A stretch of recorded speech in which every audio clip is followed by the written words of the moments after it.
SER Podcast. Teresa Rivera, vicepresidenta del Gobierno. Buenas noches. Hola, muy buenas noches. ¿Las eléctricas le están echando un pulso al Gobierno al amenazar con apagar sus centrales nucleares? Yo creo que lo que están haciendo en este momento es tener una primera reacción que merece todavía unos días para que haga un análisis un poco más detallado de los números, una reflexión de contexto, dónde está el país en este momento, qué excepcionalidad estamos viviendo y por tanto yo creo que esta primera reacción en caliente de hoy hay que tomarla con prudencia. ¿Le ha sorprendido esta reacción cuando las medidas no están ni siquiera publicadas en el BOE? Bueno, yo creo que probablemente están intentando defender sus posiciones, no se corresponde con la realidad. De hecho, las cautelas que hemos tenido a la hora de determinar los precios suelo por encima de los cuales se produce la minoración y la consideración de contexto ofrecen que tienen una rentabilidad asegurada. De hecho, una de las referencias que incluyen en la nota, que es el precio de CO2, el precio de CO2 está calculado al mismo nivel que estaba el día en que se firmó el acuerdo de cierre del calendario de cierre de las centrales nucleares, pero insisto, yo creo que probablemente pues es una primera afirmación, posición. Prefieren que no haya medidas que minoren sus beneficios, cosa que probablemente les ocurra a muchas empresas, pero yo creo que en este momento hay que hacer un análisis y tienen que hacer un análisis detallado de qué es lo que incluye este decreto ley, qué significa y ver un poco si hay alguna cuestión que les preocupe, pero yo creo que en estos momentos nos corresponde ser prudentes y dar tiempo a que se asiente esa lectura. ¿Usted había informado a las eléctricas antes de aprobar y anunciar las medidas? Sí. Es verdad que no con el detalle y es verdad que expresaron pues prácticamente en directo que no les gustaba, que les preocupaba, pero sí, y al mismo tiempo yo creo que a todas ellas conocen la realidad del país y venían viendo, como todo el mundo, la preocupación social al alza, conocen la realidad de los mercados energéticos globales, la evolución del precio del gas, el impacto en el mercado mayorista, es decir, que entienden que la situación es complicada, no solamente en España, sino en otros muchos sitios y que en la Unión Europea pues es un debate al alza en la mayor parte de los Estados miembros. Vicepresidenta, ¿el Gobierno tendría capacidad a través de Red Eléctrica para impedir que las empresas paren unilateralmente las centrales nucleares? Bueno, en el sistema eléctrico hay algo que es muy importante, que es la seguridad de suministro. Se debe garantizar que el suministro está completamente asegurado y que toda la cobertura que se pueda necesitar en un momento pico de demanda cuenta con un respaldo, con capacidad de generar esa electricidad. Y esto es lo que hace que la legislación prevea que lo que se conoce como el operador del sistema eléctrico, que efectivamente está vinculado a red eléctrica, deba determinar si es posible o no cerrar cualquier central. Así que, en efecto, si hay un propietario de una central que en un determinado momento piense que debe cerrarlo, pues tiene que notificarle todo un procedimiento autorizatorio que si no es compatible con la seguridad de suministro, pues no se le autorizaría. No es un sector enormemente regulado, no funcionan como cualquier otra empresa o cualquier otro sector en un ámbito donde no esté proveyendo un servicio tan fundamental, tan importante en el territorio, y hoy por hoy es muy probable que, dado que se cuenta con un calendario claro sobre la previsión, siempre que funcionen en condiciones de seguridad, obviamente, ¿no?, que el Consejo de Seguridad Nuclear avale que puede seguir funcionando del cierre de las centrales, en los cálculos que tiene Red Eléctrica, pues es muy probable que se compute que el funcionamiento de estas centrales sigue siendo fundamental para la garantía de suministro, hasta tanto puedan ir siendo sustituidas por otras fuentes de generación. Así que ustedes no autorizarían ese parón con el que amenazan las eléctricas ahora mismo. Hombre, yo me imagino que el operador del sistema lo evaluaría, pero es muy probable que llegará a la conclusión de que no es posible. Sin llegar a pararlas, hay algunas centrales nucleares que no están produciendo al 100% en algunas horas sin que haya razones técnicas que lo justifique. Así que ya venían detrayendo energía barata del mercado por la vía de los hechos. ¿Les preocupa que esto vaya a más, que esta sea la vía?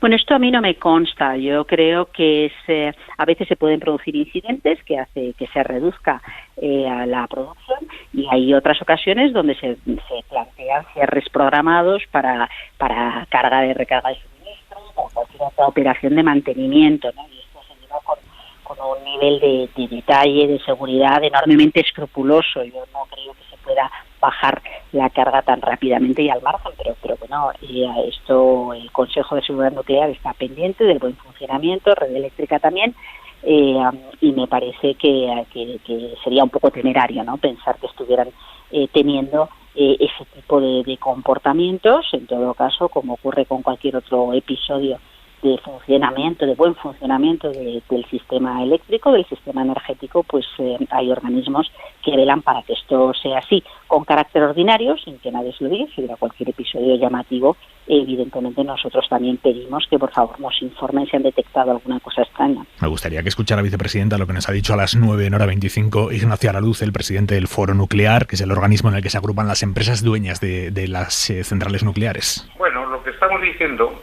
es que no tenemos viabilidad económica y, por tanto, con esta situación con la que estamos conviviendo ahora, va a ser muy difícil el mantenimiento de ese programa, porque no tenemos posibilidades, ya digo, económicas. No se puede tener ningún centro de producción con una estructura, es decir, que estructuralmente esté perdiendo dinero. Y esa es la situación en la que estamos. Dicen las nucleares que ya no es que no vayan a ganar, sino que van a perder dinero si se aplican sus medidas. A mí me resulta llamativa una declaración así, que hayan todavía visto el texto ni estudiado el texto. Hay una referencia al precio del CO2, que, como digo, se calculó un suelo garantizado al mismo nivel al que estaba el CO2 en el día que se firmó ese acuerdo de cierre nuclear, y sobre eso todavía tiene más rentabilidad. Así que creo que, insisto, estas declaraciones pues probablemente merecen una lectura reposada y, en su caso, mostrar números, pero los números que ha manejado el Ministerio en ningún caso quedaban por debajo de rentabilidad, incluso con la propia valoración de costes que hacen los propietarios de las centrales. Le voy a pedir, vicepresidenta, que busque un poquito más de cobertura porque se nos está yendo y viniendo el sonido, pero hablaba usted de números y nos dicen ellos que están dispuestos a ser auditados para demostrar que perderían dinero con estas medidas. Bueno, pues a mí me parece muy bien, pero lo más importante, y yo creo que está muy bien siempre someterse a auditoría externa y evidentemente auditoría de cualquier organismo regulatorio, pero yo creo que lo más importante, la mayor recomendación, es que primero estudien qué es lo que ni siquiera han visto y que sean también congruentes con respecto a lo que dice el proyecto de ley de minoración de CO2, porque yo creo que lo que he leído en el comunicado rápidamente está un poco desfasado, desajustado. ¿Usted cree que es casualidad que hoy, justo hoy, que ustedes han aprobado medidas duras para rebajar la factura de la luz, el precio en el mercado mayorista haya vuelto a pulverizar todos los registros? Se pagará a 172 euros el megavatio hora mañana en el mercado mayorista, que son 17 euros más que hoy. ¿Usted cree que esto es casualidad?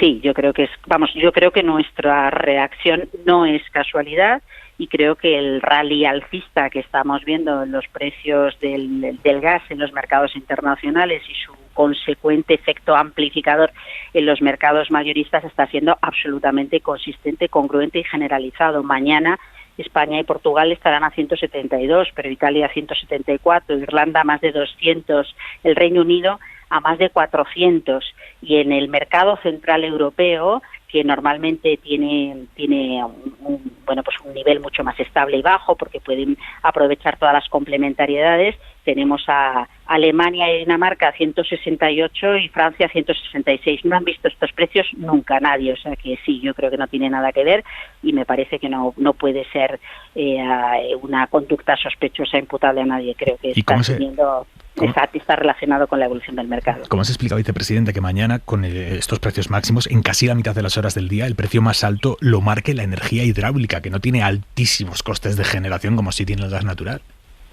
Bueno, aquí lo que ocurre es que cada oferente, cada generador, calcula a qué precio se va a casar el mercado marginalista, a qué precio se va a fijar e intenta maximizar la oferta para apurar sus retornos. Yo creo que esta es una de las cosas que más perplejidad generan en el ciudadano, porque es verdad que los costes operativos de la hidroeléctrica están muy por debajo de eso, y es verdad que es legítimo interiorizar el coste de oportunidad, pero genera perplejidad. Por eso precisamente creemos que en un momento en el que hay una distancia tan grande entre los costes operativos de la electricidad más cara y los costes operativos del resto, no es razonable que los consumidores paguemos esa diferencia, se debe aportar una contribución por parte de todos, hay que retirar parte de esas rentas, parte de esos beneficios para paliar la factura de la luz de todos los consumidores y que no quede como algo que simplemente genera dividendos, genera beneficios en compañías que tienen costes operativos muy por debajo del precio que reciben. Ustedes ahora aplican por decreto esta obligación de devolver lo ingresado de más referido al gas natural, pero ustedes llevaron al Congreso para que se tramitara como proyecto de ley la obligación de que las eléctricas devuelvan parte de lo ingresado de más por el otro factor que encarece los precios, que son los derechos de emisión de CO2 en caso de gas natural. Aquello se tramitó como proyecto de ley, usted nos lo justificó aquí, además en los micrófonos de Hora 25, nos dijo esto hay que hacerlo así, aunque sea lento, porque queremos que el proceso sea legalmente impecable, porque si no, bueno, pueden venir después las eléctricas con sus abogados y puede haber un susto a posteriori. ¿Qué ha cambiado, vicepresidenta? Porque aquello sí por decreto, aquello sí como proyecto de ley, lo de hoy ya por decreto, ¿qué ha cambiado? Bueno, yo creo que hicimos bien y que hacemos bien. Hicimos bien porque esa es una medida estructural que va a perdurar en el tiempo.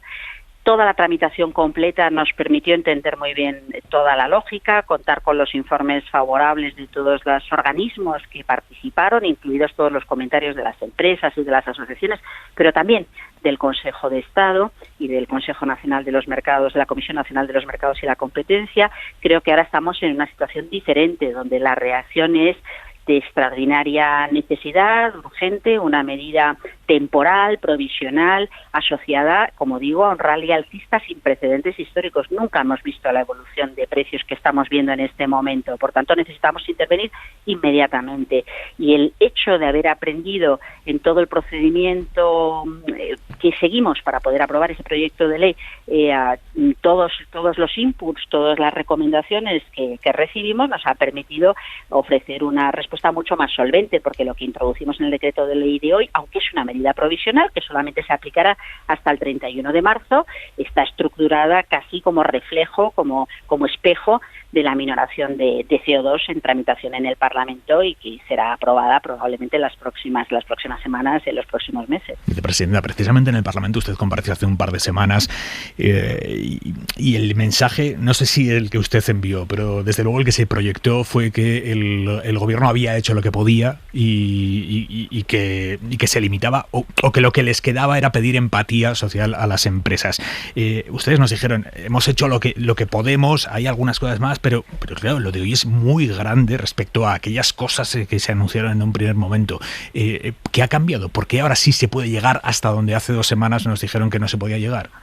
Bueno, ya me di cuenta que probablemente no había sabido comunicar bien, porque si se escucha despacio se ve que lo que hemos hecho hoy estaba implícito en mi comparecencia. En aquel momento era muy importante trasladar un mensaje capital para la Comisión Europea y era confirmar que seguiríamos haciendo cosas, pero nunca al margen del derecho comunitario. Para las instituciones comunitarias estaba llegando mensajes un poco, pues generaban perplejidad, ¿no? ¿Qué van a hacer? ¿Se van a saltar las reglas del mercado interior de la electricidad? ¿Cómo puede ser esto?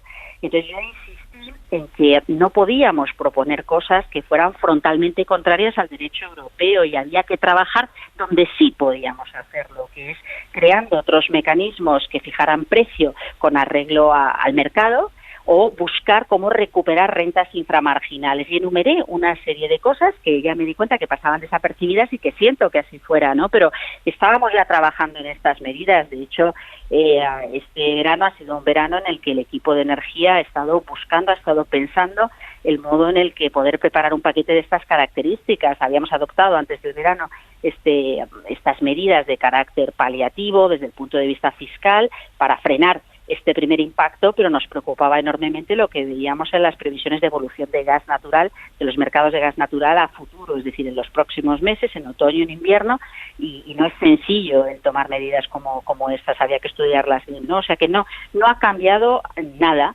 pero sí que en aquel momento había un mensaje muy importante que queríamos destacar y es que seguiríamos trabajando, pensando, centrando en los consumidores nuestras decisiones, que preferíamos decisiones concertadas a nivel comunitario, y que en todo caso respetaríamos el marco del derecho comunitario, del derecho constitucional y de la confianza y del buen funcionamiento de la economía, pero como digo, concentrados en la protección de los consumidores. ¿Están seguros de que todas las medidas que han tomado hoy respetan la legislación europea, la libre competencia? ¿No hay ninguna fisura por la que puedan entrar dentro de unos meses o años los grandes y potentes equipos de abogados de las eléctricas? Bueno, nosotros estamos convencidos de que lo que hemos hecho es compatible con el derecho europeo. Del mismo modo que estábamos convencidos de que algunas de las propuestas que estábamos escuchando eran frontalmente, visiblemente contrarias al derecho europeo. Esto no significa que quien considere que hay algún resquicio y que le interese recurrir pueda hacerlo. Es su legítimo derecho a hacerlo, pero nosotros creemos que es compatible, recupera rentas inframarginales en unas condiciones justificadas, que es lo que permite el derecho comunitario, los reglamentos y las directivas del mercado interior de la electricidad. Pensamos que si no hay una circunstancia como esta en la que esté justificado ese tipo de recuperación, que alguien me explique en qué momento se pueden dar las condiciones para que esto sea así. Creemos que es proporcionado, que no es discriminatorio y que es temporal, es provisional, está asociado a esa previsión que hoy se maneja de precios altos del gas natural muy por encima de lo que ha sido su media histórica hasta finales de marzo. Hay otras medidas que han anunciado hoy, como ponerle un tope a la factura del gas que se paga en los hogares, que se calcula que iba a subir ahora en la revisión de octubre, iba a subir en torno a un 29%, que es muchísimo, y va a subir solo un 4,6%. ¿Tienen calculado a cuántas familias o a cuántos hogares va a afectar esto? Bueno, es a los hogares que tienen contratada la tarifa de último recurso de gas y a las pymes que tienen este tipo de tarifa. Más o menos en el abastecimiento de gas esto representa el 25, el 30%. No podemos intervenir en las tarifas liberalizadas, pero quien ha querido, por los criterios que sea, pues tener otro tipo de suministrador de gas, pero sí en esta tarifa en la que el gobierno tiene una capacidad de regulación, en la que la ley lo que prevé es que se produzca una actualización casi automática, indexado a la evolución del precio del gas natural en los mercados internacionales, y por eso hemos pensado que la responsabilidad hoy de cara al otoño, al invierno, que es cuando más se consume en los hogares y además pues evidentemente saliendo en estos momentos de la pandemia y buscando una cierta recuperación, era aplanar ese crecimiento, paliar, limitar ese crecimiento de la factura de gas en estos 2 trimestres. Vicepresidenta, si le he entendido bien hoy, no se mantiene más allá de final de año, o no por ahora, la rebaja del IVA del 21 al 10%. Bueno, el paquete fiscal está pensado en año fiscal, es decir, que vale. la ministra de Hacienda lo que ha hecho ha sido organizar una contribución importante de Hacienda con carácter provisional. Mientras tanto, se está trabajando en la valoración de conjunto de las medidas fiscales, que en el ámbito de la energía pues es evidente que son importantes. Y en principio yo creo que lo que tenemos que pensar es en el horizonte de diciembre y mientras tanto pues ir analizando cómo evoluciona la situación. Pero no se descarta que en caso de que sea necesario en enero se prorrogue. Bueno, en estos momentos, que yo creo que ha sido una de las señales que hemos querido dar con mucha claridad hoy, no se descarta ninguna medida que permita acompañar a los españoles en un momento que es complicado. Yo creo que es un momento de gran turbulencia en los mercados internacionales energéticos. El caso del Reino Unido es dramático, lo que está ocurriendo. Aquí estamos viviendo ya impactos que son importantes y nos parece que la responsabilidad, tal y como presentaba el presidente del Gobierno, no es solamente hacer la reforma estructural en la que ya estábamos trabajando o las medidas adicionales desde el punto de vista social que se han mantenido y sobre las que queremos seguir progresando en los próximos años, sino también tener la agilidad, la flexibilidad de poder responder inmediatamente ante una situación como esta. Así que, evidentemente, si se sigue manteniendo la situación excepcional, pues seguiremos pensando que otras medidas podemos adoptar. Una de las anunciadas hoy es que se amplía hasta los 6 meses el plazo durante el que está prohibido cortar el servicio por impago a los beneficiarios del bono social. Quiero que escuche, vicepresidenta, nuestra compañera Teresa Rubio ha hablado con algunos de los usuarios del bono social, que es una ayuda que gestionan las propias compañías eléctricas. Teresa, buenas noches. ¿Qué tal, Aimar? Empiezo por Juani. Ella está acogida al bono social, mañana vuelve al paro después de una sustitución y tiene miedo de no poder pagar los recibos y que le corten el suministro, porque aunque tiene su informe de vulnerabilidad actualizado, Como ahora vive sola, ya se queda fuera de las excepciones. No puedo utilizar absolutamente nada, o sea, no puedo poner calefacción ni puedo poner ventilador. He tenido que coger y poder combatir el calor duchándome continuamente y metiéndome en la cama empapada sin poderme secar para combatir estas calores. Además, padece apnea del sueño y necesita un aparato para dormir. A veces tengo que dejar de utilizar el respirador por culpa de las facturas tan elevadas que me vienen. También Arantxa duerme enganchada a una máquina. Porque tengo una dolencia cardíaca en la cual esa máquina tiene que estar encendida 24 horas. O sea, no solamente el hecho de que me concedan o no me concedan el bono social, sino que necesito la luz para vivir. Lo pidió en mayo, cuando le dieron a su familia el informe de vulnerabilidad. No he recibido respuesta ninguna. Tengo el informe por familia vulnerable, se les mandó a la compañía, se les ha mandado toda la documentación requerida y a fecha de hoy todavía estamos sin saber si está concedido dicho bono. Y por último, Paca, que estuvo acogida durante varios meses. Me he quitado, que soy en una cooperativa. Ahora no tengo bono social, pero me sale el recibo de la luz muchísimo más barato que con la empresa del oligopolio y con el bono social. Las cooperativas energéticas no pueden aplicar el bono social porque no están en el mercado regulado. Vicepresidenta, ¿es normal que una familia pida el bono social en mayo y a día de hoy no tenga respuesta de si se lo conceden o no, de si está en disposición de recibirlo o no? Bueno, en teoría esto debería ser automático y las compañías comercializadoras de este tipo de tarifa, del PVPC, que tienen derecho al descuento del bono social cuando corresponde, deberían hacerlo automáticamente y evidentemente deben denunciar en el caso de que no se haga. Yo creo que esto es importante que ocurra.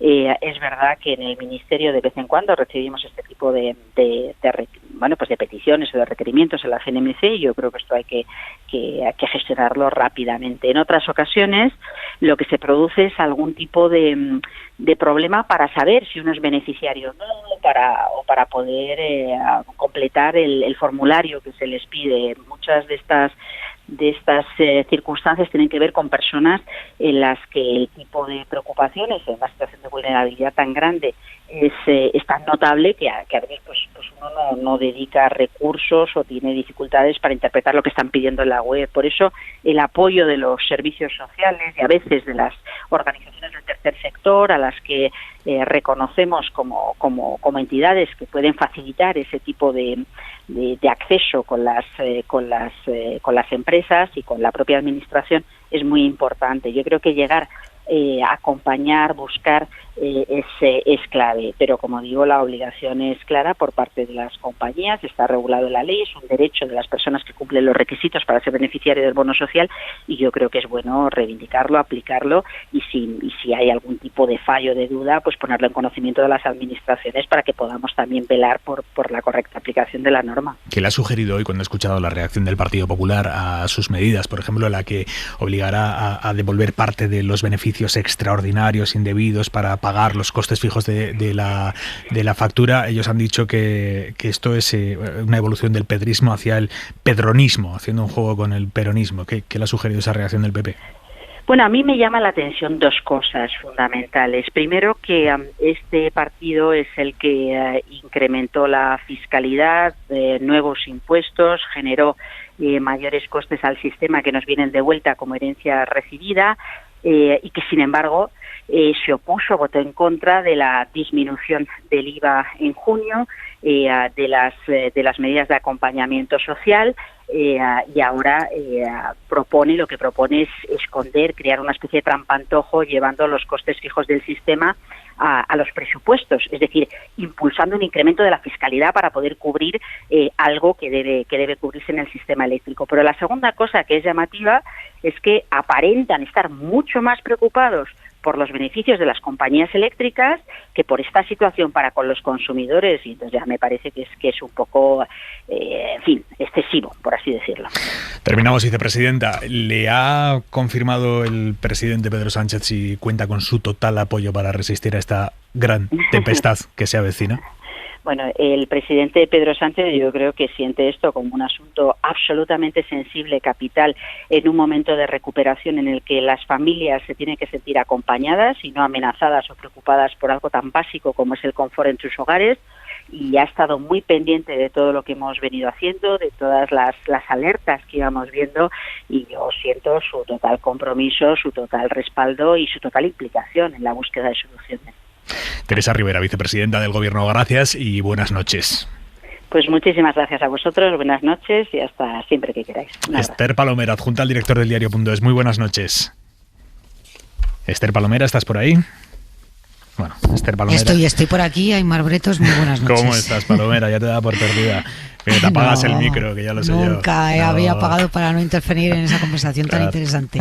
Ariel Fuentes, muy buenas noches. Buenas noches. ¿Qué tal? Ignacio Ruiz Jarabo, ¿qué tal?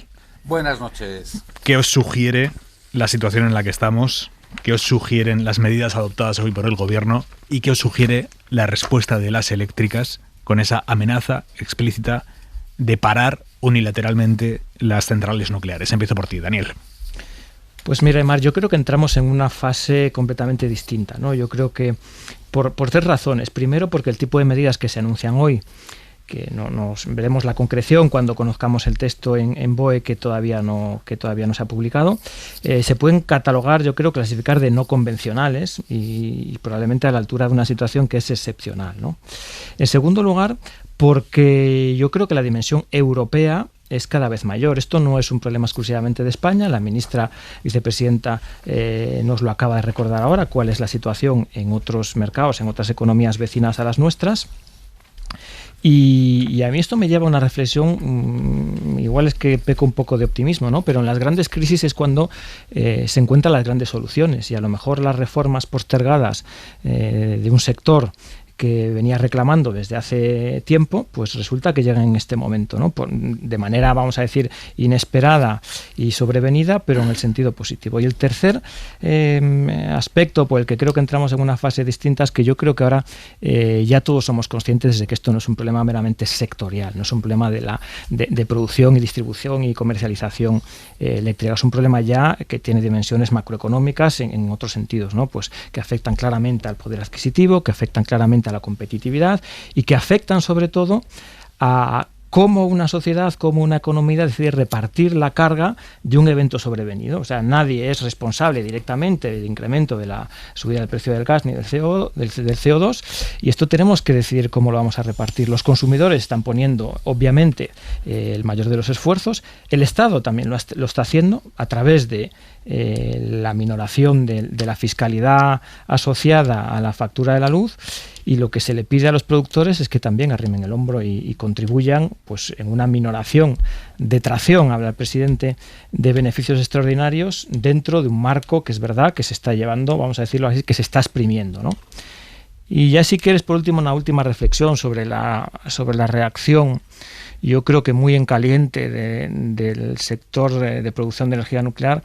Yo creo que hace daño reputacional, es un error de comunicación y denota, para mí, denota una clara debilidad y me recuerda a otros episodios, yo creo que indeseables y sobre los que no deberíamos transitar. Si os acordáis, el episodio de los controladores aéreos y por no irnos ya a los tiempos de Rumasa, etcétera. Yo creo que estas tensiones entre grandes empresas, grandes sectores y el Estado mismo debemos evitarlas, no conducen a nada positivo. Ignacio Ruiz Jarabo. Sí, bueno, pues yo creo que lo que nos ha anunciado hoy tiene luces y sombras, ¿no? La primera luz y la más importante, ¿no? Atribuye un mérito al Gobierno y es una luz para todos si finalmente se consigue, como ha dicho la ministra, un 22% de ahorro en la factura, ceteris paribus, quiere decir que, claro, evidentemente, si sigue subiendo el coste mayorista de la energía, seguirá subiendo el recibo, pero será un 22% menos que el que hubiera sido en ausencia de estas medidas, ¿no? 22% que, según ha explicado ella, si se le añade la reducción del IVA que se hizo hace unos meses, sería un 30%. Eso es una luz para todos los consumidores de luz, valga la redundancia, y por tanto una luz atribuible al Gobierno, sin duda. Hombre, hay una sombra, y es que yo creo que el Gobierno se ha desdecido a sí mismo, ¿no? Porque recordemos que cuando empezó la escalada de la luz se nos dijo, por parte de la ministra portavoz, que no había capacidad de actuación por parte del Gobierno, ¿no? Que era un tema, el precio de la luz que consumíamos, que venía dado por otras circunstancias exógenas a la capacidad del Gobierno, ¿no? Bueno, se ha demostrado que no es así, porque es el propio gobierno el que ha sido capaz de adoptar un conjunto de medidas demostrando que sí estaba una parte de ese precio de la luz en su mano, ¿no? Y bueno, también se nos dijo que no se podía bajar el IVA porque lo prohibía la Unión Europea, y la Unión Europea dijo que eso no era cierto, como se demostró, porque efectivamente se pudo bajar el IVA, ¿no? Esa es una sombra para el gobierno, no fue sincero con la sociedad española, con los españoles, y él mismo ha reconocido hoy que no lo fue. Y luego, ni luz ni sombra, sino un interrogante, ¿no? Yo creo que la utilización del decreto ley está justificado, porque desde luego este es un instrumento legal para casos de urgencia, y la urgencia social es obvia, es evidente.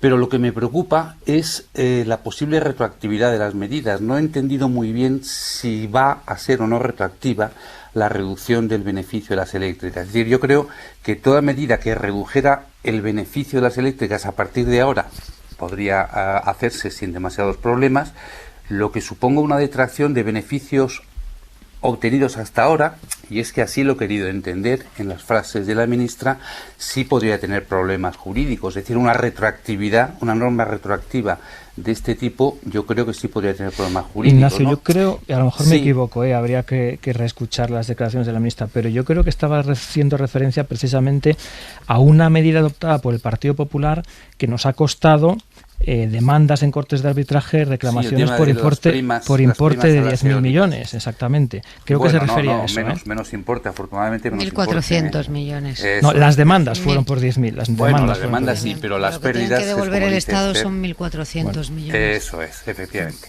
No, pero aquí he hablado de la devolución por parte de las eléctricas de una parte del llamado windfall profit, el beneficio que ha ido del cielo. Y es que ha usado el término devolución.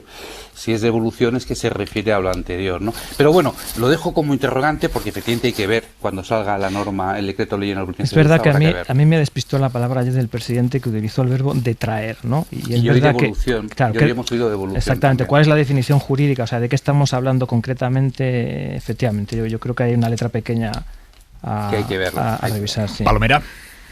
Bueno, desde el análisis político estrictamente, ¿no? Porque yo creo que técnicos y expertos en política energética escuchamos todos los días a muchos y con mucho más criterio que el que yo pueda aportar, pero yo creo que hoy con la aprobación del paquete de medidas el Gobierno, después de varias semanas de desgaste con el asunto de la luz, ha conseguido cambiar el marco que había conseguido instalar la oposición, es decir, el recibo de la luz sube de forma desorbitada y este gobierno es incapaz de tomar medidas que puedan paliar la subida de la electricidad para los consumidores en los recibos que pagan cada mes. En segundo lugar, creo que las eléctricas corren el riesgo de perder una gran batalla, no solamente porque se han convertido en empresas muy impopulares para todos los ciudadanos, sino porque desde el punto de vista jurídico y constitucional tienen todas las de perder. Ya ha apuntado la ministra que si llevan hasta el último término su amenaza o chantaje, como queramos llamarle, del cierre de las centrales nucleares, hay medidas e instrumentos, no solamente en la Constitución, sino en la legislación española, para impedir eso y para sancionarlas a través de expedientes sancionadores para que indemnicen el daño que puedan causar. Y una tercera reflexión que tiene que ver con la oposición, ¿no? Que acusaba al gobierno desde el mes de agosto de estar cruzado de brazos mientras los españoles no podían pagar el recibo de la luz, y cuando el gobierno toma decisiones e implementa determinadas medidas para paliar este exceso del recibo eléctrico, resulta que el Partido Popular se pone del lado de las eléctricas, que no son las empresas más populares, digamos, entre la sociedad española. No sé si el Partido Popular de Pablo Casado ha calibrado bien esto, pero en todo caso yo creo que el tomar decisiones e implementar medidas contra empresas que en los últimos tiempos los ciudadanos tenemos la sensación de que pagamos mucho más de lo que consumimos, es bastante popular para el gobierno. A mí me recuerda un poquito la pérdida de credibilidad y el daño reputacional del sector bancario en la anterior crisis, que sin duda, eso cuesta dinero. Esos intangibles al final son dinero. Y estoy de acuerdo con lo que comentaba Esther y en cierto modo también lo comentaba Ignacio, ¿no? Hay un cambio de tono total en la entrevista que acabamos de escuchar ahora de Teresa Rivera. Yo veo un cambio de tono absolutamente distinto, la he visto mucho más cómoda, la he visto aquella sensación que nos transmitía un poco de inacción, de resignación. Hace semanas, que era un poquito, que nos tenía yo, y aquí lo comentamos en su momento, ¿no? De desamparo, decir, hombre, lo primero que se le pide a un gobierno es que te ampare en una situación como la que estábamos viviendo, ¿no? Y yo creo que hoy el tono ha cambiado, por eso decía que yo tengo la sensación de que hoy es un punto de inflexión en la gestión de esta crisis. Ignacio. Sí, dos cosas. Las eléctricas yo creo que no tiene sentido su reacción, salvo una cuestión táctica, que es decir, bueno, como no ha habido posibilidad de negociar antes, según ha dicho la ministra, se les informó, pero no ha habido una negociación, digamos que no ha habido un acuerdo, un pacto respecto a esta detracción, devolución, reducción, como queramos decirlo, de sus beneficios. Bueno, pues intentan presionar de aquí a que se publique la norma para que esa detracción, devolución, reducción sea la mínima posible. Solamente se puede interpretar así la reacción destemplada que han tenido, que además, aparte de las razones que ha dicho Esther, hay otra más. Es decir, yo creo que, vamos, los expertos lo dirán, pero yo creo que un cierre de una central nuclear crea un problema a la propia central nuclear. Yo creo que no se puede parar una central nuclear. Tiene enormes problemas de carácter tecnológico para luego ponerla en marcha otra vez, ¿no? Y un apunte que se nos ha escapado, ¿no? Es decir, y me interesa ver qué os parece la contraprogramación de Podemos, ¿no? Es decir, las declaraciones de Belarra casi simultáneas a la rueda de prensa tras el Consejo de Ministros, queriéndose apuntar en exclusiva el éxito de esta acción positiva del gobierno, ¿no? A mí, mira, de manera tangencial en este episodio, y a lo mejor no es el tema principal que estamos tratando, pero yo creo que viene al hilo. Me llamó mucho la atención el titular de la entrevista del presidente del gobierno en El País hace unos días, en el que se comprometía, el titular era un compromiso explícito de que a final de año el recibo de la luz sería el mismo que el de 2018.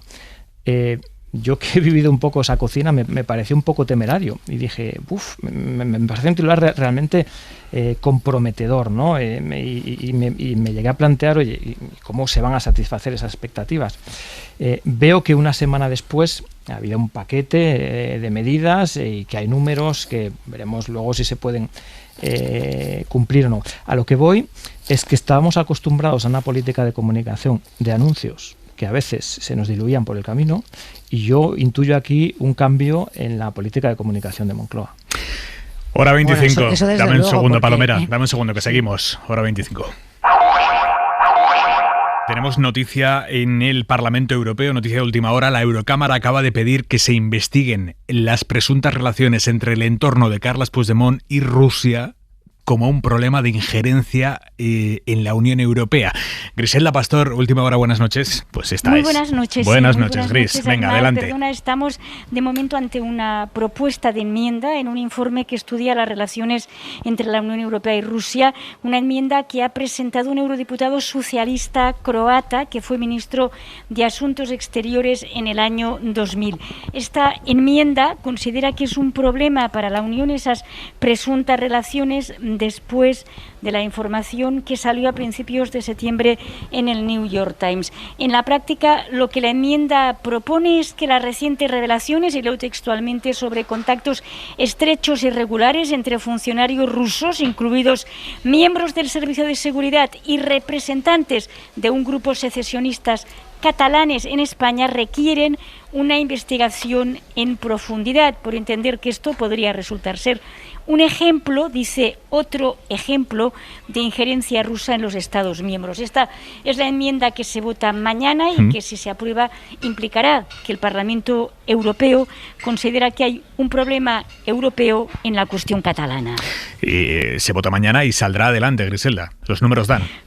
Suponemos que saldrá adelante, sí, suponemos que saldrá adelante. Hay que esperar el resultado de la votación, pero a priori la enmienda viene presentada por un miembro del Partido Socialista Europeo, lo que garantiza de entrada bastantes votos. Gracias, Griselda. Hasta ahora. Esa información del New York Times a la que hacía mención Griselda es una información que apuntaba que Puigdemont y su entorno buscaban ayuda de Rusia en 2019, que es cuando el proceso había entrado ya en cierta barrena, ¿no? Según el New York Times, que no es sospechoso de anticatalanista ni fantasmas similares. Según el New York Times, existe un informe de inteligencia europeo que confirma que un hombre muy cercano a Puigdemont, que es Josep Lluís Alay, se reunió con funcionarios rusos, con exagentes de inteligencia y con el nieto de un espía de la KGB que a día de hoy es un hombre muy bien conectado en el Kremlin. El objetivo era garantizar la ayuda rusa para lograr la independencia de Cataluña, según ese reporte de inteligencia europeo, 700 páginas de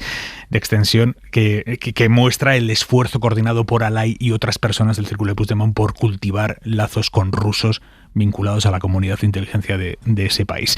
Esa es la noticia que tenemos a esta hora. Mañana se vota ese informe. Todo apunta a que va a salir adelante esa petición de investigación de los vínculos entre el independentismo catalán o el entorno de Puigdemont, por lo menos, y Rusia como una injerencia extranjera. Pero es que mañana también se reúne la mesa de diálogo entre el gobierno central y el catalán, y o mucho cambian las cosas en las próximas horas, que ojo, esto es política catalana y todo puede cambiar en las próximas horas, o no habrá ningún representante de Junts per Catalunya, ese partido que forma parte del gobierno de la Generalitat, pero que lleva tiempo ya dejando claro que no le interesa esta mesa de diálogo, que no cree en la mesa de diálogo. Hoy ha dado un paso más ese partido en esa estrategia de dinamitar la mesa públicamente, o intentarlo por lo menos, y han propuesto como representantes suyos en la delegación catalana por parte del gobierno catalán a dos personas que no forman parte del gobierno catalán, que es más, son dos indultados del procés, Jordi Sánchez y Jordi Turull. No forman parte del gobierno catalán, pese a que la de mañana es una mesa entre gobiernos.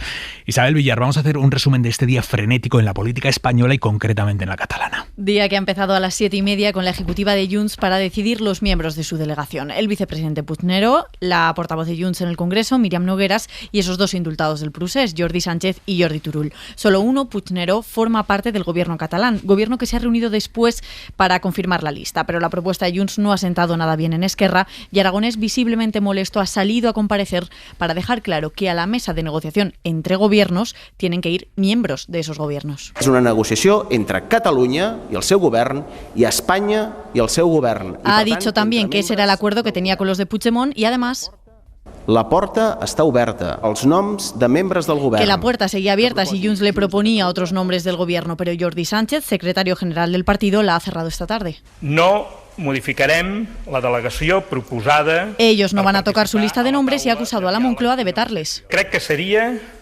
una mala praxis acceptar d'entrada les exigències que el govern... Dice que sería una mala praxis aceptar de entrada las exigencias que, según ha dicho Jordi Sánchez, plantea la Moncloa. Resultado, que mañana, salvo sorpresas, como decías, la parte catalana de la mesa de la negociación solo la compondrán miembros de Esquerra: Pere Aragonés, la consellera de Presidencia, Laura Vilagra, y el de Trabajo, Roger Torrent. Isabel, gracias, buenas noches. A ti, Aymar, buenas noches. Con estos miembros, hoy hemos escuchado esta tarde al presidente del gobierno, Pedro Sánchez, rebajando expectativas. Ha sido en la sesión de control en el Senado.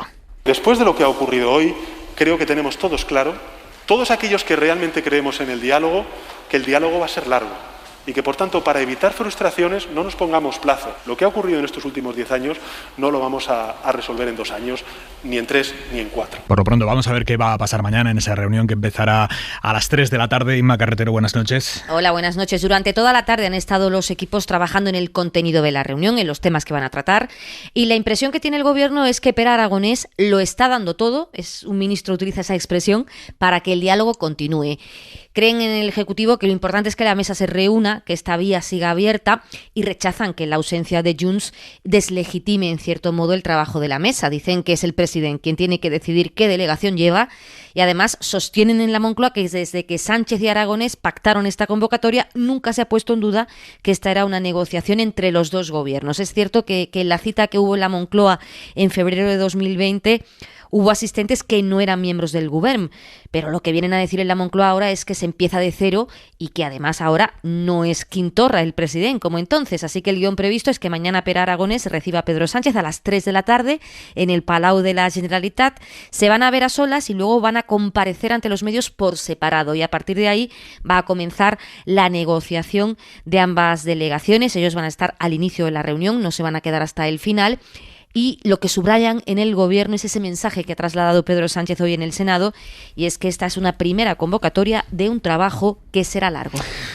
Se está empezando a torcer todo lo que se podía torcer con esto de Junts per Catalunya intentando bombardear desde dentro de la Generalitat esta mesa de diálogo, ¿o no hay que exagerar? ¿Cómo lo veis, Daniel?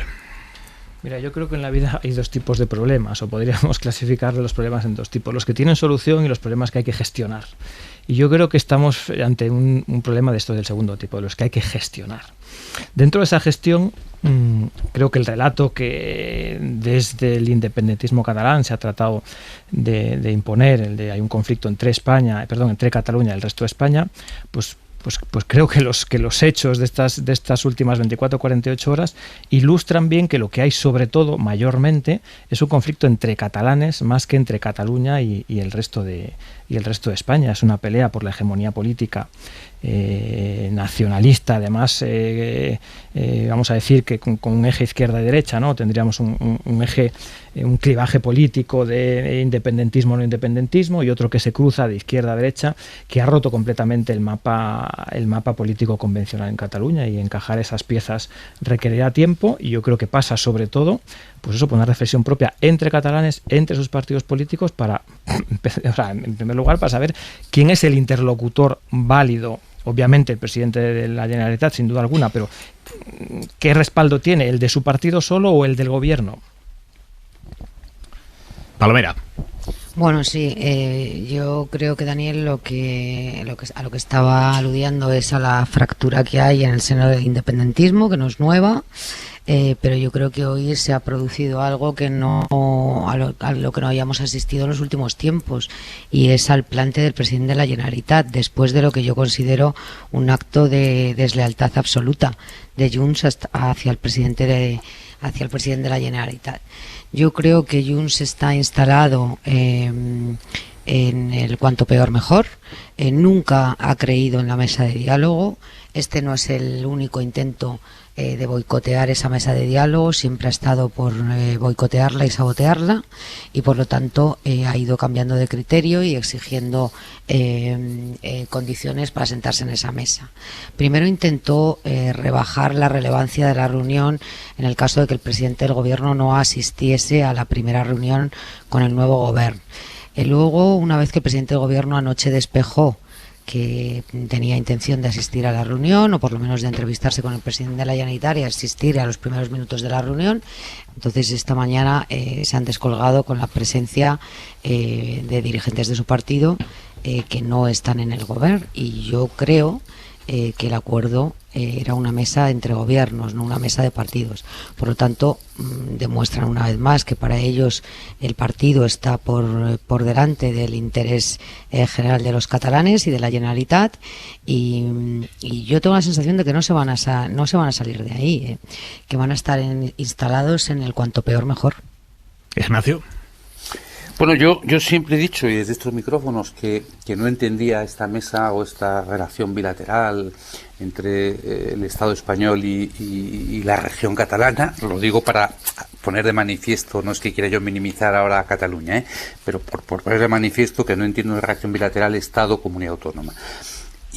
Pero sobre todo, más allá de por eso, por una razón más de fondo, y es que yo creo que es una negociación que es de imposible acuerdo. Es decir, cuando una parte dice lo que queremos negociar es la fecha y la forma de hacer un referéndum para conseguir la independencia, que es nuestro único objetivo, y la otra parte, afortunadamente, la parte del gobierno español, dice no habrá nunca un referéndum de autodeterminación y desde luego no va a haber independencia. Claro, así las cosas, no hay zona de posible acuerdo, que dicen los expertos en negociación, y por tanto a mí me parece una mesa absurda, que tiene otros objetivos, probablemente internos y partidistas, y que ellos sabrán si creen que le está yendo bien hasta ahora o no. En mi opinión, llevamos 2 años, porque esto se comprometió en el programa de gobierno con el que Pedro Sánchez salió elegido presidente después de las elecciones de 2019. Ambos partes verán si le está yendo bien o no. Y luego, respecto a lo que es el independentismo, efectivamente es un paso más en la fractura. Si no te he entendido mal, Daniel, decías tú entre independentistas de derecha y de izquierda. Bueno, no sé, porque la CUP se ha posicionado al lado de Junts per Cat. No sé, es verdad que Podem se ha posicionado al lado de Esquerra Republicana, pero en cambio la CUP está con Junts per Cat, con lo cual no es tanto entre derecha e izquierda, sino entre más radicales y menos radicales, ¿no? Sí, la CUP es un electrón libre, efectivamente, no se sabe muy bien en torno a qué átomo. Por eso digo que quizá no es tanto derecha e izquierda, sino el grado de radicalismo y el grado de disposición a hablar con el gobierno de España o a intentar entenderse con el gobierno de España, el elemento diferenciador entre las dos fracciones del independentismo hoy enfrentadas, ¿no? ¿Qué puede o qué debe dialogar el Estado con la Generalitat para encontrar una solución al problema de fondo, para rebajar la confrontación política evidente existente? Pues desde luego, siguiendo el hilo de Ignacio, yo quiero decir dos cosas. Una, que hay que desmitificar las palabras, o sea, esto de demonizar la bilateralidad, que es un término que está recogido en la Constitución y que se utiliza para la relación entre cada una de las comunidades autónomas y el Estado. Para las transferencias. Porque solo para cada una de las comunidades, bueno, dime que fue la reunión. Dime que fue la reunión entonces que celebraron Pedro Sánchez y Isabel Díaz Ayuso en la Puerta del Sol hace un año, si no es bilateralidad. Y hay bilateralidad entre el Gobierno de España y todas las comunidades autónomas, entre otras cosas porque es una relación que establece la propia Constitución española. Y para respecto a qué debe las transferencias. No solamente para la, sino para la relación habitual entre administraciones. ¿Qué debe ofrecer el Gobierno de España? Yo no sé cuál es la solución mágica. Antes el compañero hablaba de los problemas que tienen solución y los problemas que hay que gestionar, que no es otra cosa que la conllevanza, ¿no? que decía Ortega. Pero desde luego yo sí creo que entre la independencia y el cruzarse de brazos, que es lo que se ha hecho por parte de los diferentes gobiernos en los últimos años, tiene que haber una transacción. Y esa es la que parece que Esquerra Republicana de Cataluña está dispuesta a explorar y Junts quiere boicotear. Yo, fíjate, discrepo un poco de lo que decía antes Juan Ignacio, que cuando decía que trataba de quitar levador a la mesa de diálogo, es verdad, no ha habido ningún fruto, no se han reunido, de momento no hay nada concreto. Yo creo que su mera existencia ha contribuido a rebajar, es un elemento más que ha contribuido a rebajar la tensión, ¿no? Acordaos que no hace tanto tiempo, si no recuerdo mal, yo creo que debía ser febrero o marzo del 19, la sola mención de la palabra relator provocó una auténtica crisis política. Fue un tsunami que duró, luego se aplacó con la famosa foto de Colón, pero durante 48, 72 horas parecía que España se iba a romper.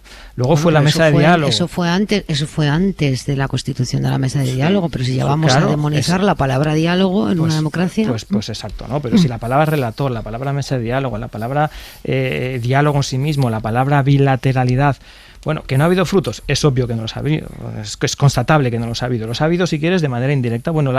¿Las condiciones para empezar a hablar son hoy mejores que hace 1 o 2 años? Yo creo que sí. ¿Que eso es muy poquito? Pues probablemente sea poco, pero es a lo que factiblemente se ha podido llegar. Frutos claro que los ha habido, pero partidistas. Es decir, el Partido Socialista ha conseguido el apoyo de Esquerra Republicana en el Congreso de los Diputados y probablemente por su venta del posibilismo y de conseguir llegar a ciertos acuerdos, probablemente Esquerra Republicana ha conseguido superar a Junts per Cat en las elecciones catalanas. O sea que yo sí que creo que ha habido frutos para algunos de los partidos, para los 2 principales partidos que han abogado por esta solución, ¿no? Ya, pero a lo mejor es más interesante ver si ha habido frutos para el catalán, que vivía en una situación absolutamente tensa y que probablemente muchos la sigan viviendo, y yo creo que ese es el foco, no si ha habido réditos para una fuerza, pues claro, sí, la vida política y parlamentaria, en un parlamento extraordinariamente fragmentado como este, pues es obvio que hay ganadores y perdedores, pero más allá de eso, el foco es si los catalanes están hoy un poquito mejor que estaban hace 1 año o 2, y si hay alguna puertecita que se pueda abrir o si ahora no se está arreglando el problema catalán. Yo recuerdo una palabra y enlazo con Ignacio, al principio. Perdón un momento, Esther, con una frase que le escuché a Eduardo Punset, que decía que el problema del catalanismo que no se acaba de integrar en España, y la frase era casi así, es como una úlcera de estómago. Dice que tú puedes evitar el dolor, tú puedes paliar, conseguir efectos paliativos, pero nunca te la puedes quitar. Lo dijo Eduardo Punset, a mí me hizo gracia, porque además lo decía con sus pelos al aire, en fin, como hablaba él, con ese acento tan peculiar, pero yo creo que efectivamente es cierto, y enlaza con lo que tú decías, Daniel, que hay problemas que tienen solución y otros que no las tienen, y simplemente hay que intentar gestionarlos. A ver, Palomera y Ignacio, hazme un favor. Dame un segundo, Palomera. Ignacio, aléjate un pelín el micro, yo creo que te está chocando con la barba o con el jersey o con algo. Cógelo con la mano, por favor. Okay. Venga, Palomera, dale. No, solamente por responder a Ignacio de que estamos igual, hombre, igual no estamos. Hace 5 años hablábamos de independencias, de 2 referéndum ilegales, de un procedimiento ante el Supremo. Hoy, entre Cataluña y España y el resto de España, o entre la Generalitat y el Gobierno de España, se habla de transferencias pendientes, se habla de inversiones, se habla de fondos europeos, se habla de vacunas, se habla de cómo solucionar la pandemia. Pedro Aragonés ha dicho esta mañana independencia y referéndum, que la situación temas para la mesa, hoy lo ha dicho Pedro Aragonés, mis temas para la mesa son la independencia. A ver, es que los independentistas son independentistas, o sea, no van a cambiar. Es su aspiraciones políticas. Bueno, pero habrá una transacción entre una posición y otra. Pero lo que te quiero decir es que el escenario, el marco al que asistimos hoy, es sin ninguna duda manifiestamente mejor que el que teníamos hace 4 años y hace 5. Eso es indiscutible, Ignacio.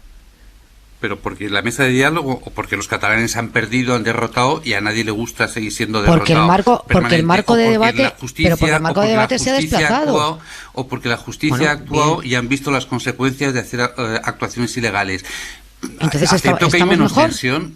Pero no por la mesa de diálogo, pero no por la mesa de diálogo, en mi opinión, no por la mesa de diálogo. Estamos mejor eso porque han visto las orejas al lobo, han visto que si cometen atrocidades contra la ley, llega el Poder Judicial y actúa. Y claro, estos señores han estado 4 años en la cárcel y ahora algunos de ellos se enfrentan a procedimientos de sanciones económicas. Yo no creo que estemos mejor porque haya habido palo o porque la amenaza ante el palo haya hecho que nadie se haya moderado o haya cambiado sus posturas. Estamos mejor porque el entorno, el marco, hoy permite sentarse a hablar de cosas que hace 1 año o hace 2, pues ni siquiera el contexto te permitía. Me voy a sentar a hablar de... Yo creo que estamos mejor, claro que estamos mejor, porque se está tratando de abrir una salida política en lugar de lo que tú estabas planteando del palo. Dame un segundo, actualizamos ahora la información a las 11 de la noche, pero antes, atención pensionistas, vuelven los viajes del Inserso, pero ya no van a ser de 2 semanas, 10 días como mucho. Mario Laurido, buenas noches.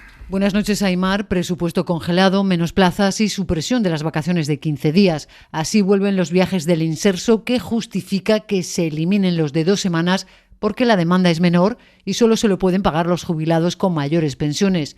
Las opciones se quedan entre 4 y 10 días como máximo. Las plazas bajan un 13%, son unas 800.000. Y un año más se repiten los conflictos entre las empresas, algo que puede retrasar el inicio previsto, como siempre, para después del Pilar. Así que hay mayores que han decidido organizarse por su cuenta, como en la Asociación de Fuenlabrada, Marcelo Cornellá. Nos hemos convertido en la alternativa del Inserso porque entendíamos que muchos de nuestros mayores que han estado confinados y que no han salido durante mucho tiempo necesitaban socializar, viajar. Nos hemos puesto en contacto con agencias de viajes y hosteleros para poder tener precios mucho más asequibles que el Inserso y hacer un sueño realidad de muchos de ellos, que es, aparte de esa tercera vacuna Sol y Playa, pues el disfrutar de la vida, puesto que lo han pasado muy mal. La mitad de las plazas son para la costa peninsular, Cataluña, Comunidad Valenciana, Murcia o Andalucía, casi un tercio para las islas y menos del 20% de turismo de interior. De los viajes del Inserso se benefician 350 hoteles y 12.000 empleos cada temporada. Y se incorporan a esta hora, a hora 25, los oyentes de Carrusel Deportivo que han estado escuchando esta noche para olvidar de los equipos españoles en Champions, especialmente para el Barça. Manu Carreño, ¿cómo estás? Hola, Aimar, ¿qué tal? Muy buenas. Pues han debutado Sevilla, Villarreal y Barça, empate del Sevilla, empate del Villarreal, los dos en casa, y el Barça, que jugaba contra el Bayern de Múnich, ha sufrido un baño de lo que es ahora mismo la realidad del Barça. Es que les espera una travesía muy larga por el desierto. No hay calidad en esta plantilla para competir con equipos como el Bayern de Múnich. Ha habido pitos, con la grada bastante mosqueada, y lo que se ha visto en el terreno de juego refleja que vienen tiempos duros para un Barça que además tiene una división interna que está pasando factura al equipo entre Koeman, el entrenador, y Laporta, el presidente. Noche, como digo, para olvidar para los 3 equipos, que además venían los 3 de descansar. Correcto, eso es. ¿Te acuerdas que había líos con los jugadores que no venían de las selecciones? Muy bien, Aimar. Pues son los 3 que se les aplazaron los partidos. El Sevilla, que juega contra el Barça precisamente, y el Villarreal con el Alavés. Pues los 3 que han descansado, ninguno de los 3 ha ganado, pero sobre todo muy mala imagen del Barça. Hablamos a y media, Manu, venga, hasta ahora. Chao, Aimar. Empezamos a cerrar este martes 14 de septiembre. Marina Fernández. Y por si no la han escuchado los que estaban en Carrusel, la ministra de Transición Ecológica y vicepresidenta vicepresidenta, Teresa Ribera, ha dicho en Hora 25 que si sigue subiendo la luz habrá más medidas, además de las aprobadas hoy, y que Red Eléctrica podría frenar esa amenaza de apagado de las nucleares si llegara a materializarse. Que la legislación prevea que lo que se conoce como el operador del sistema eléctrico, que efectivamente está vinculado a Red Eléctrica, deba determinar si es posible o no cerrar cualquier central. Así que, en efecto, que si no es compatible con la seguridad de suministro, pues no se la autorizaría, no es un sector enormemente regulado. Del exterior, en Haití, el primer ministro ha destituido al fiscal jefe después de que éste pidiera al juez que investiga el asesinato del presidente, el asesinato en julio, después de que pidiera que acusara al primer ministro por ese asesinato. Con la quinta ola de la pandemia remitiendo, la incidencia sigue bajando, están 109 casos por 100.000 habitantes y cada vez más comunidades relajan las restricciones. En Castilla y León, desde hoy, bares y discotecas no tienen horas de cierre. En Cantabria, a partir del jueves, pueden abrir hasta las 3 y en Aragón hasta las 4 y los bares hasta que lo permita su licencia. Y en Andalucía, a partir del jueves, teatros, cines y conciertos llenos, sin límites de aforo, en las zonas que están en nivel 1, con menos incidencia, además de que se van a permitir las procesiones. Mañana se reúne el Consejo Interterritorial de Salud y varias comunidades van a pedirle a Sanidad una tercera dosis de la vacuna para los mayores de las residencias. La pandemia ha sido la excusa que ha puesto el gobierno de Boris Johnson para retrasar una vez más, medio año más, los controles en las fronteras post-Brexit de los alimentos que importan de Europa. Lo cierto es que desde hace meses Reino Unido sufre problemas de abastecimiento que se agravarían con estos controles. Y pillaremos a algunos oyentes lavándose los dientes después de cenar, pues que se los cepillen a conciencia porque las caries, claro que sí, lo sabemos muy bien.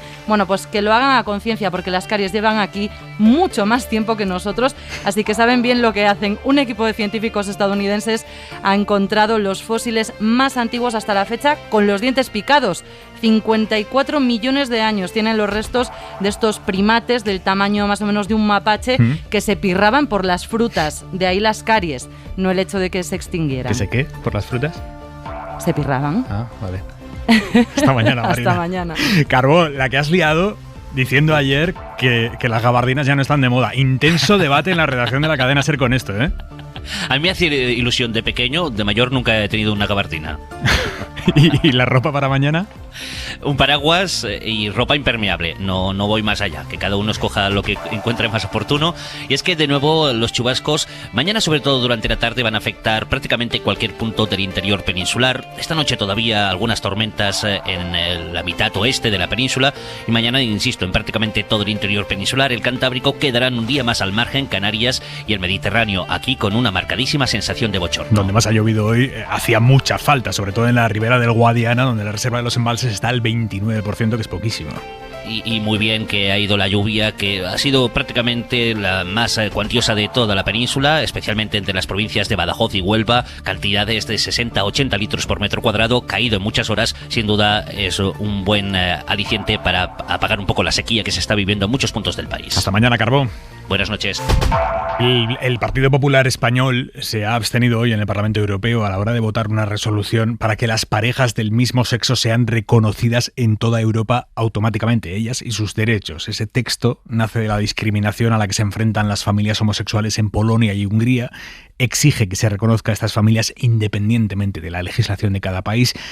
Ese texto, el documento, además pide a Bruselas utilizar todos los instrumentos a su alcance contra estos dos países por su deriva homófoba, y a eso es a lo que se han agarrado hoy los eurodiputados españoles del PP para explicar por qué no han votado a favor de pedir que las parejas del mismo sexo sean reconocidas en toda la Unión Europea. Corresponsal comunitaria Griselda Pastor, hola de nuevo. Hola, muy buenas noches, sí. Es un problema, ¿no? Porque no son solo las parejas, sino son las parejas casadas legalmente en un Estado miembro y cuyos derechos como matrimonio pues no se ven reconocidos en todo el territorio de la Unión. Esta es la demanda que presenta el Parlamento Europeo y a la Comisión, la demanda que ha presentado y la demanda a la que no se han sumado ninguno de los diputados de Casado. El grupo político del Partido Popular en el Parlamento Europeo está dividido en este tema y mañana va a volver a dividirse porque mañana mañana hay otro voto que también afecta a los códigos penales, en este caso de las legislaciones nacionales, y es qué pasa ante la violencia de género. La violencia contra la mujer debe ser un delito. Esta es la demanda que plantean los eurodiputados. Hay un consenso de todos los grupos políticos, desde los liberales, los socialistas, los verdes y la izquierda, exigiendo que la Comisión Europea presente una propuesta de ley sobre ese tema. Y a partir de allí los populares vuelven a estar divididos, no se atreven a pronunciarse, no dicen qué van a hacer mañana ante el temor de un voto que exige, insistimos, que los códigos penales de la Unión, de cada uno de los países miembros, reconozcan que la violencia contra la mujer es un delito a nivel europeo, que como tal debe ser regulado y que por tanto en todos los países esta violencia debe entrar en el Código Penal y se han de fijar unas penas mínimas a partir de las que cada Estado puede hacer un poco lo que quiera. Grisela, gracias, buenas noches. Muy buenas noches. Pues esta es la foto. El PP español, a pesar de que otros diputados del PP europeo sí han votado hoy a favor de que se pidiera que los derechos de los matrimonios homosexuales sean reconocidos en toda Europa automáticamente, a pesar de que diputados del PP europeo sí han votado a favor, los diputados del PP español no han votado a favor de eso, se han abstenido. Y mañana el Parlamento va a pedir por casi unanimidad de todos los grupos que la violencia contra las mujeres sea un delito regulado como tal en todos los códigos penales de la Unión Europea, y a esta hora de la noche el PP no sabe si va a apoyar esto. ¿Cómo se explica esto, Palomera? Pues se explica, desde mi punto de vista, por la empatía que siente el Partido Popular, o el temor, más que empatía, con la ultraderecha española, y el temor a perder apoyos electorales por ese lado. En la propuesta de resolución hay una incoherencia más, y es que esa propuesta de resolución ha sido impulsada por la Comisión de Peticiones, que está presidida por la eurodiputada del Partido Popular, Dolors Montserrat. O sea, la resolución lleva su firma y el Partido Popular se va a desmarcar de esta resolución. Por lo tanto, yo creo que el Partido Popular debería de reflexionar sobre las posiciones que mantiene, no solamente en la Unión Europea, sino también en el seno del Parlamento español, solo como consecuencia de la competición que tiene con la ultraderecha española y el temor a perder apoyos electorales. Es verdad que no es la primera vez que se desmarcan iniciativas como esta, lo cual la opinión que se puede recabar perfectamente entre muchos diputados y dirigentes del Partido Popular no es una posición aceptada por el conjunto del partido, sino más bien muy cuestionada. Hay gente que no se identifica con este Partido Popular, que camina por la misma senda y de la mano del partido de Santiago Abascal, y que puede llevar en el futuro a una fractura considerable, ¿no? Porque hay temas de reconocimiento, sobre todo de derechos civiles, que están perfectamente asumidos por el conjunto de la ciudadanía española, por el electorado del Partido Popular y por una inmensa mayoría de sus dirigentes. Bien, es verdad que la Dirección Nacional ha decidido transitar por otro camino. Ignacio Ruiz Jarabo. Yo es que creo que el problema es que la resolución de hoy contenía varias cosas, ¿no? Y ese, en mi juicio, es un tema problemático. Vamos a ver, bueno, primero, lo de mañana, la violencia de la mujer, contra la mujer que sea delito, faltaría más. Espero que se dé la casi unanimidad a la que tú te hacías referencia y más, ¿no? Porque la violencia de la mujer es violencia de entrada, y ya la violencia es delito. Contra la mujer, pues también faltaría más, ¿no? Ahora, respecto a lo votado hoy, vamos a ver. Es difícil entender que alguien no pueda estar a favor de que si la legislación nacional de un país reconoce el derecho y reconoce el matrimonio homosexual, otro país lo pueda rechazar. Es decir, mire usted, yo estoy casado, con arreglo a la legislación española, usted, Estado polaco, Estado húngaro, no puede negar en mi situación de casado, ¿no? Yo creo que eso es evidente también. Ahora, ya la cuestión es que la resolución iba más allá y dice, no, que los polacos y los húngaros reconozcan también el matrimonio homosexual. Desde luego yo estoy a favor de ese reconocimiento, como la mayoría de la sociedad española, pero ahí está la cuestión. Probablemente lo bueno sería que la mayoría de la sociedad polaca y húngara estén también a favor. Cojo aquí el leitmotiv casi unánime de todos los expertos en el tema, es decir, hace falta educación y la educación necesita tiempo. Por tanto, la sociedad polaca y húngara deben transitar de reflexión que hemos transitado las otras sociedades europeas que me perdonen polacos y húngaros, más avanzadas, ¿no?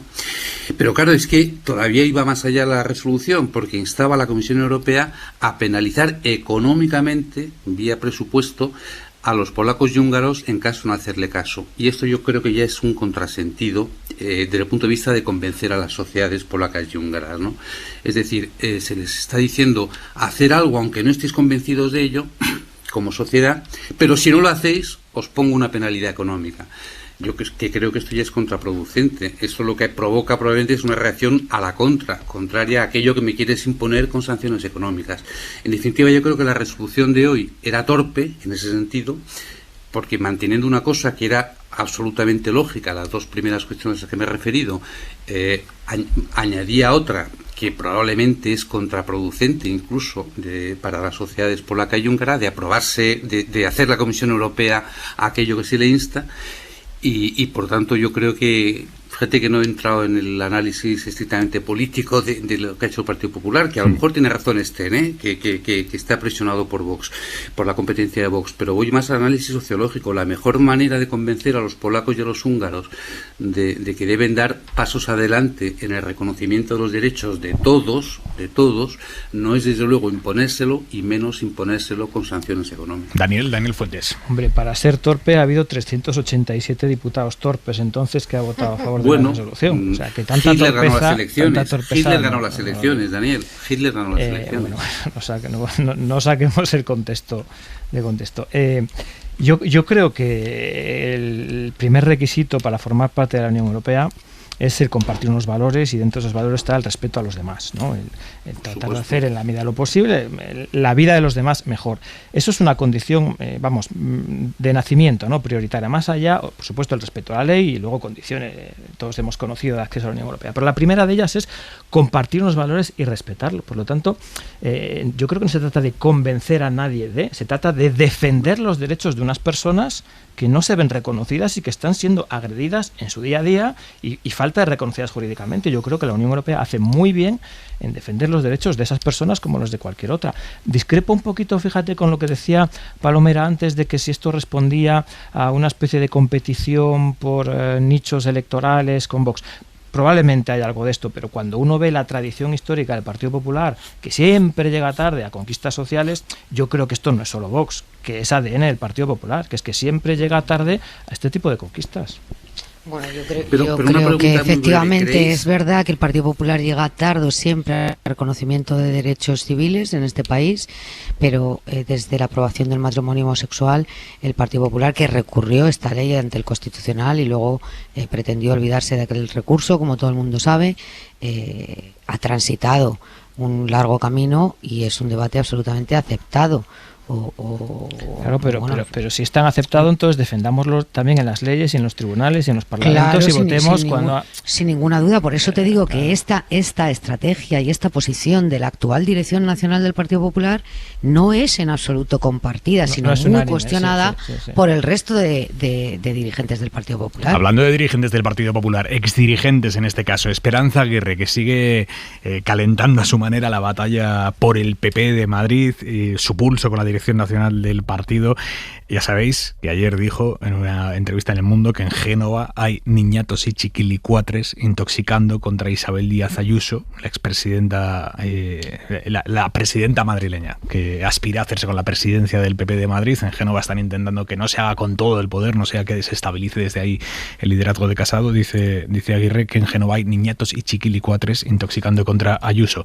Ayer le contestó el secretario general del PP, recordándole a Aguirre, usted y su corrupción. Hay un asunto en el que yo coincido con ella, y es que lo que destrozó al Partido Popular de Madrid fue la corrupción, y es algo que nosotros jamás vamos a permitir. Bueno, hoy Aguirre le ha contestado, lo vamos a escuchar ahora, pero es que a esta hora de la noche la cadena SER les puede contar que Esperanza Aguirre está convocando a las nuevas generaciones del PP, las juventudes del partido, a una fiesta privada que a nadie se le escapa, que tiene mucho de lobby en este momento de pulso con la Dirección Nacional a favor de Ayuso. Mariela Rubio, buenas noches. ¿Qué tal? Buenas noches. Sí, la invitación a esa fiesta privada convocada por Aguirre para finales de septiembre ha corrido como la pólvora entre las nuevas generaciones del PP. A esta hora casi un centenar han confirmado asistencia, según los listados a los que ha tenido acceso la cadena SER, y entre ellos hay jóvenes con cargos en gobiernos autonómicos y también miembros de la Asamblea de Madrid. Aguirre así reúne a los cachorros del partido en plena pugna con Génova, y si ayer, como decías, el número 2 del partido acusaba a Aguirre de haber permitido la corrupción, hoy ella le respondía así en Toro Televisión. Es que no la hubo cuando era presidente Felipe González. Y José María Aznar. Claro, y José María Aznar. Y Mariano Rajoy. Claro, y Mariano Rajoy. Pero claro, es que, bueno, ojalá el señor García Egea, cuando lleve los años que llevo yo en política, pueda tener la conciencia tan limpia como yo. Y es que esta pugna por el PP de Madrid está atravesando a toda la organización Aimar, también a las nuevas generaciones que viven incómodas esta guerra. Se volcaron con Ayuso el 4M y ahora tienen que elegir entre ella y Génova. Y tampoco ayudaron estas palabras que dijo el lunes Pablo Casado, preguntado precisamente por las palabras de Aguirre. Desde la entrevista, ella no habla de que seamos los dirigentes. Creo que ya con 40 añazos y 2 niños ni nos hemos aludido, y además ella hay que reconocer que no se refería a eso, ha dicho que había personas alrededor, yo no sé si se refería a nuevas generaciones, pero da igual. Pero no les dio igual, esto molestó a los jóvenes del partido que pueden ser cruciales en esta pugna por el PP de Madrid. Desde luego Aguirre parece tenerlo claro. Mariela, gracias, buenas noches. A vosotros. ¿Tanto le preocupa a la Dirección Nacional del PP la posibilidad de que Ayuso desestabilice el liderazgo de Casado como para estar librando en público esta batalla interna que proyecta una imagen de debilidad tal, Ignacio? Pero fíjate, yo es que creo, Esperanza Aguirre le ha hecho un flaco favor a Isabel Díaz Ayuso, ¿no? Pero un flaco favor, porque en mi opinión, en contra de lo que pueda parecer, la posición mayoritaria en Génova no es contraria en absoluto a que Isabel Díaz Ayuso sea la presidenta del Partido de Madrid. Digo mayoritaria, no digo que sea unánime. Lo que sí parece que quieren es que haya más tranquilidad, que las cosas vayan más pausadas y que desde luego deje pasar la Convención Nacional para que ésta no esté absorbida por la futura presidencia de Madrid, ¿no? por la elección futura de presidente de Madrid. Claro, en esa tesitura de que lo que busca la mayoría, insisto, de los dirigentes del Partido Popular en Génova es tranquilidad y no pelea, las declaraciones de Esperanza Aguirre pues están fuera de tono, insisto, y no favorecen la posición de Isabel Díaz Ayuso, que por otra parte, y lo ha dicho ella, y yo creo que es verdad, debe instalarse en la normalidad dentro del Partido Popular, es decir, todos los presidentes de comunidad autónoma que son del Partido Popular son los presidentes autonómicos de su partido. Es más, los candidatos que han salido derrotados en las elecciones autonómicas también son los presidentes del Partido Popular en su autonomía. Es decir, lo lógico, lo natural es sin duda alguna que Isabel Díaz Ayuso fuera la presidenta del partido en Madrid, e insisto que eso no tiene rechazo en la mayoría de los dirigentes del Partido Popular. Lo único que quisieran es que fueran los temas más tranquilos, y en ese entorno que acabo de decir, las declaraciones de Esperanza Aguirre pues parecen un auténtico sinsentido, un sin Dios. Palomera. Bueno, yo por esto último, por recordar la historia del Partido Popular de Madrid, solamente bajo la presidencia de Aguirre se simultanearon los dos cargos, es decir, el poder orgánico y el institucional. Anteriormente nunca en el Partido Popular de Madrid el presidente de la comunidad ha sido presidente del partido, ni viceversa. El Partido de Madrid. Bueno, yo no sé lo que es normalizar. Si normalizar es que durante el mandato de Esperanza Aguirre, tanto en el partido como en la Comunidad de Madrid, más de la mitad de sus consejeros acabasen en prisión o fuesen investigados por los tribunales de justicia, para que Esperanza Aguirre acabe diciendo que tiene la conciencia muy tranquila. Yo no sé si puede tener la conciencia muy tranquila sabiendo lo que robaron todos aquellos que ella puso al frente del Consejo de Gobierno. Hombre, bajo su presidencia, no, pero no seas injusta, Esther, todos no he dicho no. la mitad de su gobierno, he dicho la mitad de su gobierno. Acabas de decir todos, unos en prisión y otros todavía investigados por la justicia. No sé si alguien puede tener la conciencia tranquila con ese currículum. Daniel, he dicho esto, estoy de acuerdo contigo en que no beneficia nada brevemente, Palomera, a Isabel Díaz Ayuso, pero yo creo que esto responde a la poca confianza que en el Partido Popular tienen las posibilidades electorales de Pablo Casado, porque lo que están es tomando posiciones para el día después de las elecciones generales. Daniel Fuentes. A mí el tándem Casado-Ayuso me recuerda mucho al de otro tiempo con Rajoy y Aguirre, ¿verdad? Un líder que está cuestionado, que vive tiempos de oposición, que tiene que hacer frente a un cambio relevo generacional de equipos y una oposición interna que viene desde dos lideresas empoderadas, bien instaladas, las dos en Madrid y las dos con rasgos muy similares. Creo que en esa pugna, lo decía o lo pensaba entonces con Esperanza Aguirre, lo pienso hoy con Isabel Díaz Ayuso, dos politicazas por otra parte. Creo que un potencial asalto a liderazgos de ámbito nacional, desde mi punto de vista, cuentan con un lastre enorme que es la marca Madrid. La marca Madrid arrastra mucho en Madrid, obviamente, y los resultados electorales lo demuestran. Yo no estoy seguro que un perfil como el de Esperanza Aguirre o el de Ayuso sea necesariamente el mejor para los intereses del Partido Popular en el ámbito nacional. Venga, punto y 25, ahora y 25. Joaquín Estefanía. Incendios invencibles. La Sierra Bermeja, en la provincia de Málaga, ha ardido. California ha ardido, como Siberia o Australia, como Portugal, Canarias o Galicia, y en tantos otros lugares. Mientras tanto, Detroit está inundado y hay sequía en numerosas zonas del mundo. Son los efectos extremos del cambio climático. Pensábamos que este traería más calor, lluvias torrenciales, tsunamis, etc., pero no habíamos calculado que por su efecto los bosques se debilitarían y habría grandes plagas como los incendios devastadores. Incendios más rápidos, intensos, destructivos y grandes que los que conocíamos, y de los que apenas podemos protegernos, aunque dispongamos de uno de los mejores sistemas de extinción del mundo. Según algunos expertos, estos incendios son capaces de liberar energía equivalente a varias veces la de la bomba nuclear de Hiroshima. ¿Qué hemos aprendido? Quizá que las causas de los incendios, además del cambio climático, son el abandono del bosque y la falta de gestión forestal.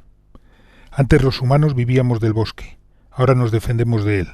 Se necesitan políticas públicas preventivas, si no, los incendios nos pasarán por encima una y otra vez. Punto y 25. Noche muy complicada para el Barça, Manu, noche muy complicada, y más al escuchar a Koeman, que ha venido a decir que esto es lo que hay, ¿no? Esto es lo que hay, es un baño de realidad para el barcelonismo, ¿no? Asumiendo que no hay mucho más y que hay que tirar de los jóvenes y tener paciencia para que vayan creciendo y creciendo en el Barça. Enseguida escuchamos a los protagonistas, tenemos mucho que analizar y mucho que oír, y también hablar de Madrid Atlético, que juegan mañana a ver si nos va mejor. No ha ganado ninguno de los tres hoy, a ver si Madrid Atlético, que no descansaron el fin de semana, a ver si les ha quedado más gasolina para los partidos de mañana. En el Wanda Metropolitano juega el Atlético contra el Oporto y el Madrid juega en Milán contra el Inter. Así son los dos partidos de mañana miércoles. Gracias, Manu. Abrimos el arquero ahora mismo. Vámonos. Esther Palomera, Ignacio Ruiz Jarao, Daniel Fuentes, un abrazo enorme. Buenas a los noches. Tres. Hasta mañana. Noches. Adiós. Muchas gracias. Suscríbete a Hora 25. Todos los episodios y contenidos adicionales en la app de Cadena SER y en nuestros canales de Apple Podcast, Spotify, iVoox, Google Podcast y YouTube. Escúchanos en directo en la SER de lunes a viernes a las 8 de la tarde. Cadena SER. La radio.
Cadena SER.